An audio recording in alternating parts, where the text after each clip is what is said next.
ये आरुषि और हेमराज केस का सेकंड पार्ट है। इन केस किसी ने फर्स्ट पार्ट ना देखा हो तो आई रिकमेंड कि वो फर्स्ट पार्ट पहले देख ले। Now let's move forward.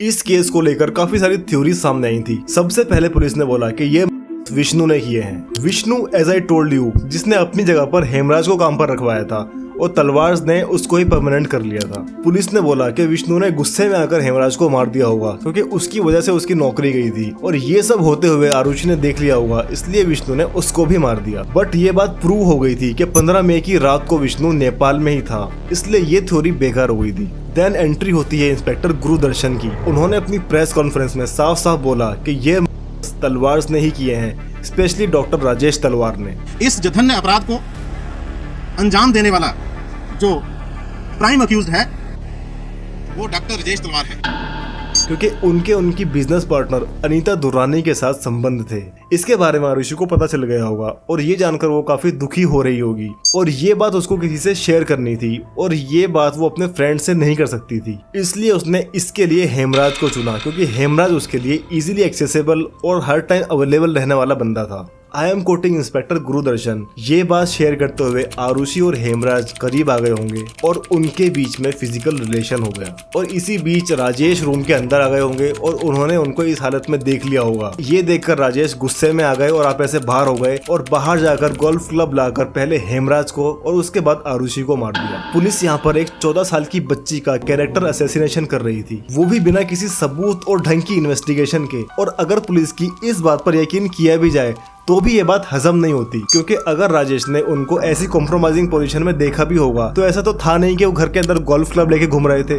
वो पहले बाहर लेने के लिए गए और उसके बाद लेकर आए, तो तब तक क्या आरुषि और हेमराज हटे नहीं? मतलब वो उसी पोजीशन में लेटे रहे कि अभी डॉक्टर साहब आएंगे, हथियार ढूंढकर लाएंगे और हमें मारेंगे। और दूसरे ये बात क्लियर हो गई थी कि हेमराज को आरुषि के रूम में नहीं मारा गया था, उसको छत पर ले जाकर मारा गया था, क्योंकि आरुषि के रूम से कहीं से भी हेमराज का नहीं मिला था। और एक और बात, पुलिस को छत पर से एक फुटप्रिंट मिला था जो करीब 9 नंबर का था और डॉक्टर राजेश 6 या 7 नंबर का शूज पहनते थे। So this theory was also discarded. 31 मई को केस सीबीआई को ट्रांसफर कर दिया गया था जॉइंट डायरेक्टर अरुण कुमार के अंडर और यहीं से एक और नई थ्योरी सामने निकल कर आई और गुनहगार कृष्णा थाडा राय को माना गया, जो कि तलवार के क्लिनिक में राजेश की हेल्प करता था। राजेश टोल्ड द सीबीआई कि कुछ दिन पहले उसने कृष्णा को कुछ बुरा भला कह दिया था। इस पर उसको काफी गुस्सा आया था। राजेश के ड्राइवर उमेश ने कृष्णा और हेमराज को आपस में नेपाली में बात करते हुए सुना था कि वो राजेश को देख लेगा। दूसरे ये कि कृष्णा उसी बिल्डिंग के आसपास रहता था जहाँ पर डॉक्टर राजेश तलवार रहा करते थे और जिस दिन भारती मंडल के आने के बाद नुपुर ने हेमराज को कॉल की थी तो उसका फोन उसी बिल्डिंग के आसपास ही था। ये बात क्लियर हो गई थी। सो इसी सस्पिशियन में कृष्णा को 13 जून को गिरफ्तार कर लिया गया था और उसका नार्को और लाई डिटेक्टर टेस्ट भी किया गया। तो उसने इसमें काफी बातों की तरफ इशारा किया, but as we all know कि ये टेस्ट कोर्ट में परमिसिबल नहीं होते। 27 जून को कृष्णा के फ्रेंड राजकुमार, जो कि तलवार के फैमिली फ्रेंड और बिजनेस पार्टनर दुरानीज का ड्राइवर था, उसको भी अरेस्ट कर लिया गया। 11 जुलाई को पुलिस ने एक और सस्पेक्ट विजय मंडल को भी अरेस्ट किया, जो तलवार के नेबर पुनीश राय टंडन का हाउस हेल्प और ड्राइवर भी था। ये तीनों लोग आपस में दोस्त थे और इन तीनों को ही विष्णु, जो कि पहले तलवार के यहाँ पर 10 साल से काम करता था, जिसने हेमराज को रखवाया था, इन तीनों को भी उसी ने काम पर रखवाया था। 11 जुलाई को अरुण कुमार ने एक प्रेस कॉन्फ्रेंस की और बताया कि इन तीनों की ही इन्वेस्टिगेशन चल रही है और क्योंकि डॉक्टर राजेश के खिलाफ अभी तक कोई सबूत नहीं मिले हैं इसलिए उनको बेल दी जा रही है, बट क्लीन चिट नहीं। राजेश 50 दिन बाद जेल से बाहर आए। सीबीआई टीम की अगली थ्योरी ये थी कि हेमराज ने इन तीनों को अपने घर पर इनवाइट किया था, मतलब कि तलवार के घर पर।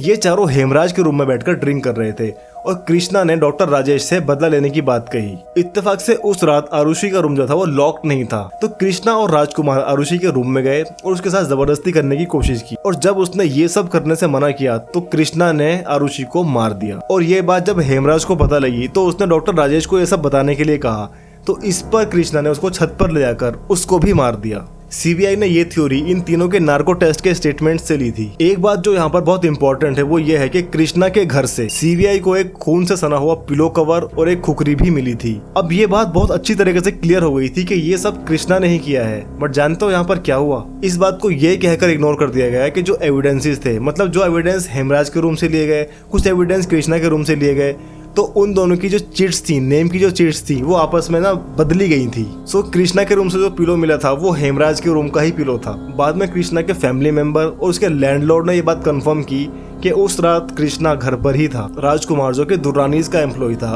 उन्होंने भी ये बात कंफर्म की कि एटलीस्ट रात को 12:30 बजे तक वो घर पर ही था। पुनीश टंडन ने भी ये कंफर्म किया कि विजय मंडल उस रात गैराज में ही था और बिल्डिंग के सिक्योरिटी गार्ड ने पहले ही ये स्टेटमेंट दी थी कि उस रात ना तो कोई इस बिल्डिंग के अंदर आया और ना ही कोई यहाँ से बाहर गया। सो ये थ्योरी भी खत्म हो जाती है और सितंबर में इन तीनों को रिलीज कर दिया जाता है। जब फर्स्ट सीबीआई टीम से ये केस सॉल्व नहीं हुआ तो सितंबर 2009 में ये केस एक नई सीबीआई टीम को ट्रांसफर कर दिया गया, जिसके आईओ थे एजीएल कॉल। और सीबीआई की इस टीम ने अगेन पेरेंट्स वाली थ्योरी पर जोर दिया और तीनों जो सर्वेंट्स थे इनको क्लीन चिट दे दी। ये वाली सीबीआई टीम कह रही थी कि ये सब पेरेंट्स ने ही किया है, बट क्योंकि उनके पास कोई स्ट्रॉन्ग एविडेंस नहीं है, इसलिए 29 दिसंबर 2010 को इन्होंने एक क्लोजर रिपोर्ट प्रेजेंट कर दी। अकॉर्डिंग टू देम ये क्राइम पेरेंट्स के अलावा कोई कर ही नहीं सकता, क्योंकि किसी के पास कोई भी स्ट्रॉन्ग रीजन नहीं है और ना ही घर के अंदर कहीं भी कोई फोर्स एंट्री के साइन है। और जैसे प्रिसाइजली आरुषि और हेमराज का गला गया था वो कोई एक्सपर्ट ही कर सकता है, बट क्योंकि उनके पास ये बात साबित करने के लिए कोई भी स्ट्रॉन्ग एविडेंस नहीं है, इसलिए वो ये क्लोजर रिपोर्ट प्रेजेंट कर रहे हैं। तलवार ने केस को बंद ना करने के लिए कोर्ट में पिटीशन डाली, but the magistrate rejected it. But जो मोस्ट शॉकिंग पार्ट था वो ये था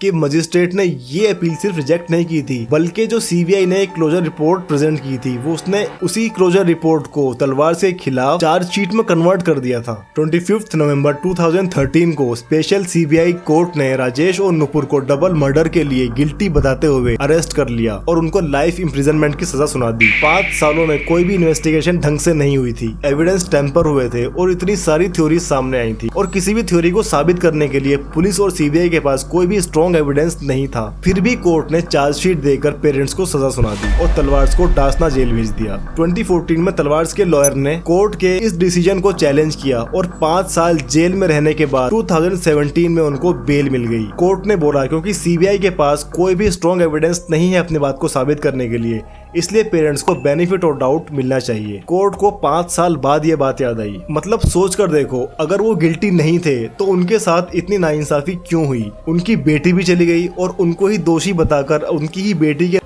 में जेल भी भेज दिया गया। अगर ये क्राइम उन्होंने ही किया था तो पुलिस और सीबीआई उनके खिलाफ कोई भी एविडेंस क्यों नहीं दे पाई? हेमराज की फैमिली को आज भी लगता है कि गिल्टी पेरेंट्स ही हैं और उनको जब भी मौका मिलेगा वो उनको सजा दिलवा कर ही रहेंगे। अभी जुलाई 2026 में ये केस पेंडिंग और अनसॉल्व्ड ही है। In my opinion it's just a simple and solved case, but evidence tampering की वजह से ये केस कभी सॉल्व ही नहीं हो पाया। इस केस में बहुत सारे क्वेश्चंस ऐसे हैं जो आई एम श्योर सभी के दिमाग में हैं, बट उनका जवाब आज तक किसी को नहीं मिल पाया। जैसे वो विस्की की बोतल जो डॉक्टर राजेश को टेबल पर मिली थी, वो एक कंसील्ड बार के अंदर रखी हुई थी जो ऑब्वियसली घर के लोगों को ही पता थी। वो आखिर बाहर किसने निकाली, किसने पी, और अगर वो हेमराज ने निकाली थी तो फिर उसको किसने मारा? दूसरा, जब नुपुर ने सुबह हेमराज को कॉल की थी तो वो कॉल रिसीव हुई थी बट 2-3 सेकंड बाद कट गई थी। वो फोन आखिर किसके पास था? क्योंकि वो था तो उसी बिल्डिंग की रेडियस में, ना तो वो कभी फोन मिला और ना ही कल्प्रिट। छत पर जहाँ हेमराज की बॉडी मिली थी वहाँ एक शू प्रिंट था और एक से सना हुआ हैंड प्रिंट। उसके बारे में कभी पता नहीं लगा कि वो आखिरकार थे किसके, जबकि ये एक स्ट्रॉन्ग एविडेंस था। नंबर 4, जब आरुषि का रूम बाहर से सिर्फ कीज से खोला जा सकता था तो आखिरकार कोई उसके रूम में घुसा तो घुसा कैसे? नंबर 5, बिना किसी ढंग की इन्वेस्टिगेशन के, बिना किसी एविडेंस के, पुलिस ने सिर्फ अजम्पशंस के बेस पर एक 14 साल की बच्ची और एक 45 साल के आदमी जिनका मर्डर हुआ था उन्हीं के कैरेक्टर पर उंगली कैसे उठा दी और क्यों? नंबर 6, जब उस रात बाहर से घर के अंदर कोई आया नहीं और अंदर से कोई बाहर गया नहीं और घर वालों ने ये सब किया नहीं, तो आखिरकार ये सब किया तो किया किसने? नंबर 7, जब कृष्णा के घर से हेमराज के ब्लड से सना हुआ एक पिलो कवर और एक खुकरी मिली थी तो पुलिस ने इतनी आसानी से ये कैसे साबित कर दिया कि उन एविडेंसेस की जो नेम चिट्स थी वो आपस में एक्सचेंज हो गई थी? इतनी बड़ी गलती एक क्रूशियल एविडेंस के साथ कैसे हो सकती है? नंबर 8, सीबीआई की 2 अलग अलग टीम्स बिल्कुल अलग अलग रिजल्ट पर कैसे पहुंच सकती है? नंबर 9, अकॉर्डिंग टू तलवार्स लॉयर्स, जब हेमराज की बॉडी मिली थी तो उसके मुंह में कुछ बाल थे जो मोस्ट प्रोबेबली मारने वाले के रहे होंगे। उन बालों का डीएनए टेस्ट क्यों नहीं हुआ? नंबर 10, आज 18 साल बाद भी कोर्ट ने इस केस को पेंडिंग में क्यों डाला हुआ है? आखिरकार इस पर फैसला आज तक क्यों नहीं आ पाया? इन्हीं सवालों के साथ आज का ये केस खत्म करते हैं। आप लोग कमेंट्स में जरूर बताना कि आपके ओपिनियन में सच क्या है और झूठ क्या है। मिलते हैं अगले केस में, तब तक के लिए take care because life is precious.